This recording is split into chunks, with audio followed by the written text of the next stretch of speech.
Sup, guys? This is Baseball for FPC, and today I've got some Killing Floor gameplay for you.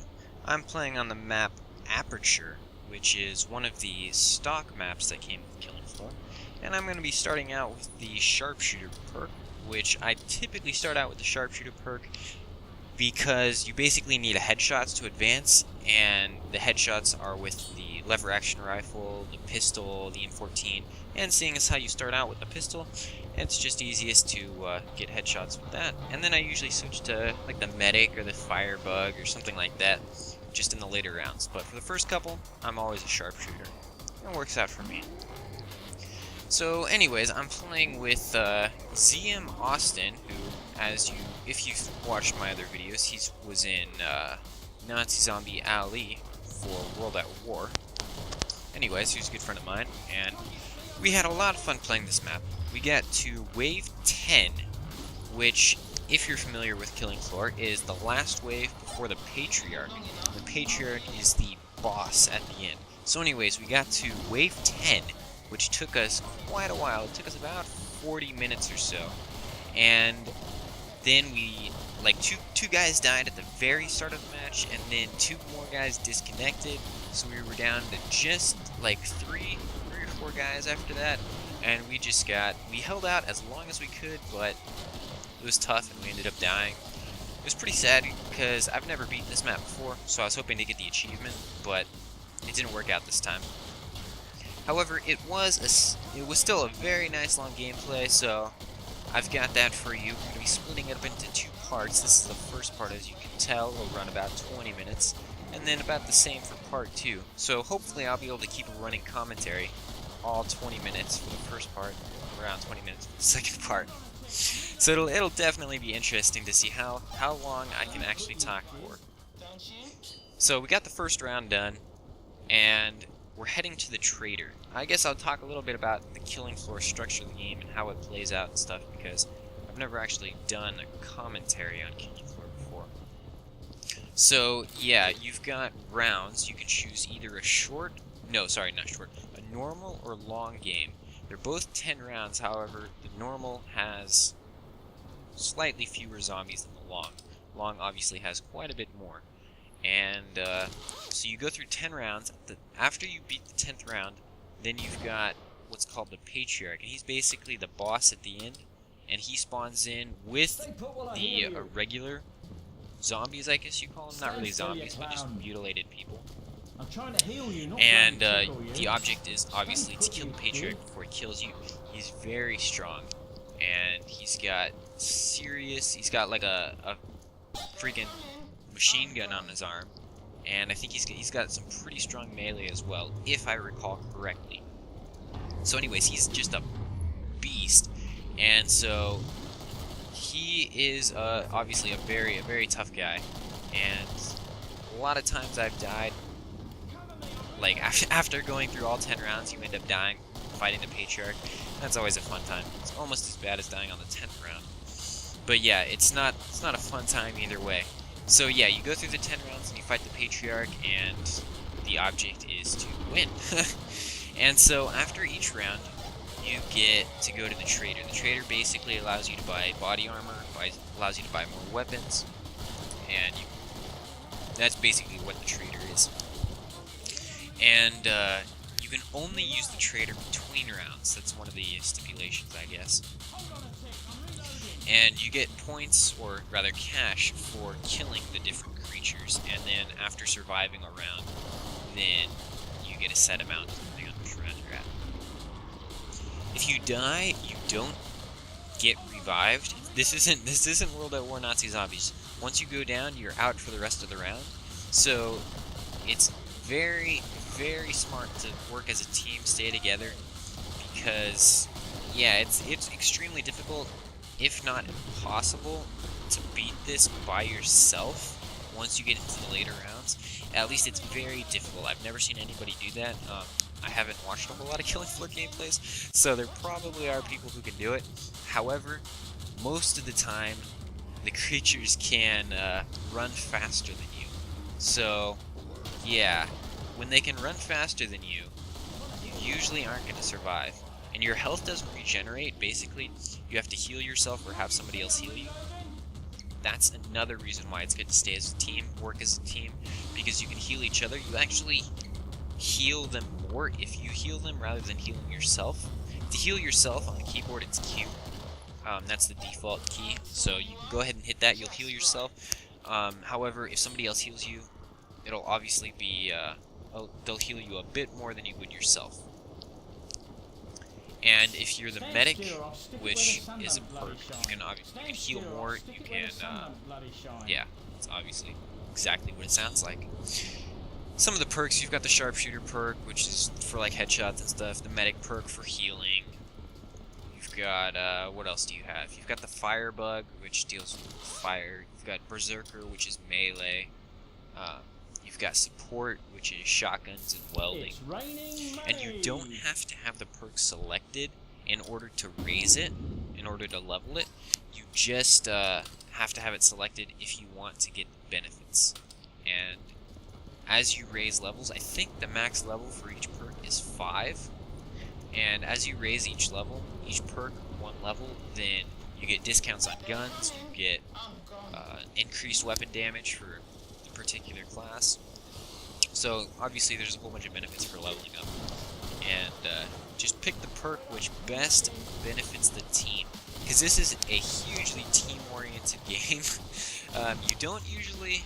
Not a whole lot of games like that where you can't actually lone wolf it. Nazi Zombies, if all 3 of your teammates go down, you can still win. It's not that difficult, you just have to know what you're doing. However, for Killing Floor, if everybody goes down, you are 99% of the time screwed unless there aren't that many left. And even then, it's still a struggle. So, work as a team, stay as a team, and things will go a lot easier for you. There are a whole bunch of different types of zombies, similar to Left 4 Dead 2. If you haven't played that game, then you won't get that reference. However, there are quite a few different zombies. You've got the standard zombies, which are called specimens, I believe. And then you've got the zombies with they're almost like swords on their arms. I'm not sure what those are called. And then you've got crawlers, which they do exactly as the name implies. They crawl. You could almost compare them to the Nova gas zombies from Black Ops. However, they don't shoot out any gas, but they basically act in the same way. They can leap at you, so be careful of those. They like to hide in dark places, so always be aware of them. And since they're so low to the ground, they can usually sneak up on you without you knowing. So always be careful of that. And then you've got the screaming lady. Not sure of her exact name.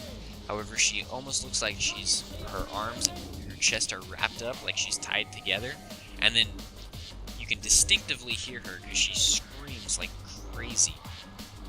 And if you've played the UGX Christmas map from World at War Zombies, then that is what she was imported from. So the one lady who comes like every 10 rounds or so, and just like emits a burst of red energy, and you can hear her scream. That's basically what she is, because she was imported from Killing Floor. And then what else do you have? You've got invisible, like sprinting girls, ladies. I don't know what you call them. But they turn invisible and they sneak up on you. You gotta be careful for that. You can kind of see them when they're invisible. You can still see the outline. But if you're in the heat of the moment, you usually can't see them until they're right on top of you. They like to travel in pairs. At least that's what I've come to expect from them. So just be careful of that. I can usually tell where they are, and you want to take those guys out first. And then you've got, I guess you'd call them the 3 minor bosses. You've got Scrates, which they're huge hulking guys, and they've got chainsaws on their arms. Then you've got Flesh Pounders, who they've got 2 melee weapons, and they charge up and they basically like pound the earth, and they will rape your life if you let them get close. And then you've got the Husk, which basically has a cannon on his arm, shoots out like orange energy or whatever, like a ball of flame.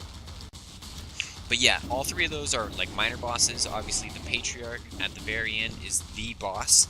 However, the minor bosses get sprinkled in with just the normal zombies or the normal creatures. Gotta watch out for those.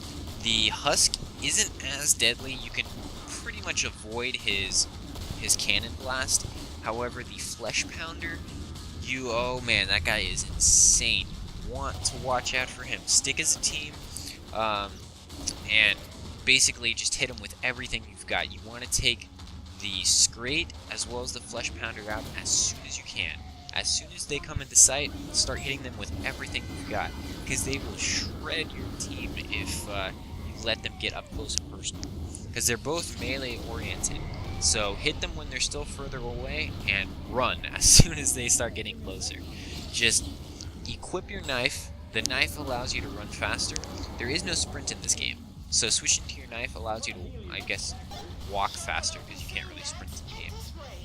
But switch to your knife and then turn tail and run, and just keep running until he's a good distance off. Turn around, hit him with everything, and then repeat the process when he gets closer, because you do not want to be around when he gets close to you, because even with full body armor and full health, they can lay waste to you very quickly if you let them. So be very careful for those guys. Let's see, I've got the shotgun right now. This is not the hunting shotgun. The hunting shotgun is basically the double barrel shotgun.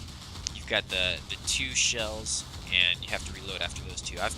It's just called the shotgun, however it's more like a combat shotgun. You've got, I think it's like 8 rounds in it, and then you have to reload. And that's a lot better in my opinion than the hunting shotgun. The hunting shotgun has a lot more power, however having to reload after every 2 shells is not the most efficient way to go about business. So I like just the shotgun. It's actually cheaper, so it works out very well. As you see here, I'm in the store. I was just buying more ammo, buying more grenades and combat armor. Austin dropped me the M79 rocket or grenade launcher. It's almost like the China Lake from Black Ops. I am making so many video game references. This is ridiculous. I'm just I'm stocking up on all my references to other games. This is awesome. And I just bought the hand cannon, which is, I'm not exactly sure what it's like. I guess you could relate it to the Desert Eagle, sort of, but it's an extremely powerful handgun, and make the most of it. However, you have to reload fairly often, so you don't want to get stuck having to reload that when you've got an army of creatures right in front of you. You have a weight limit, and if you can see in the bottom left, I guess I'll go ahead and explain. In the bottom left, we've got our health, which is the farthest left. In the middle, in the bottom left middle, you've got the body armor. That's how much you have left. And then the bottom left right, you've got how much weight you're carrying. And that determines what type of guns you can carry, how many of those guns you can carry, or whatever. Each gun is assigned a weight. And yeah, once you get full weight, then you can't carry any more guns. You can still walk around. This isn't like Oblivion, where if you get max weight, then you can't. But yeah, once you get 17 out of 17, or however many the weight limit is, then you can't buy any more guns. You can sell off guns. I should mention that. However, you can't buy any more once you're full up. Over to the right, we've got the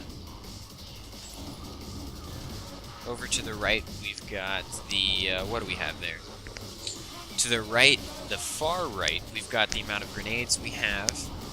To the right, the second one from the very right, we've got, not right now, but in a second when I back to the gun. That's how many shots we've got total.